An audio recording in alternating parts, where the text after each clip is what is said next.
idea, but it won't help. It'll just formalize the reality that poor countries can never repay their loans. Senator, are you saying that you're opposed to debt relief for impoverished countries? No, we should forgive the debts, but that's not going to help those countries very much.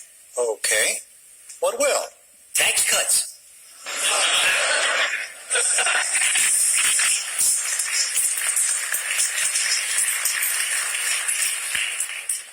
Some African tax rates are the highest in the world. In Tanzania, the 30% rate kicks in at $475 of income. Plus, they have a 20% value-added tax. It gets added to everything you buy. Those high tax rates make it impossible to build capital in those countries. So nothing gets built, not factories, not roads, not anything. Poor African countries have the lowest wage workers in the world. And yet a company like Nike, for instance, can't put a factory in one of those countries because of the oppressive tax rates. Taxes have killed any possibility of economic development. They killed any hope of these countries ever helping themselves. And that leaves them completely at the mercy of charity and loans. And here's the worst part. Do you know why those countries have such high tax rates? Because of us. To show us that they can raise enough money to pay back their loans. But taxes can't raise any money if they kill the economies. So it turns out that the tragic, unintended consequence of our good intentions toward Africa, our kindness, is that we have encouraged those countries to lock themselves into a gruesome economic depression. If we don't urge those countries to cut their tax rates, they will never grow their economies. People will live lifetimes of unemployment. Disease will be rampant. Poverty will be permanent. And children will be hungry. And our charity will never be enough. Never.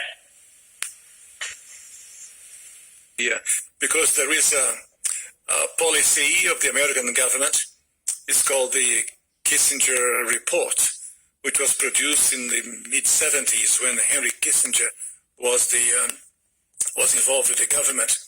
And it explicitly states, to this day, it remains the official policy of the American government. It has not changed. It may not be implemented by Trump, but it remains the same. That the purpose of the foreign policy in Africa was to reduce the population. So to give aid to countries in Africa, not clean water and schooling and things like that, but contraception and abortion, in order to shrink the population of Africa, because they have great mineral resources there. That sounds diabolical. That sounds like something conceived in the mind of Margaret Sanger. Definitely.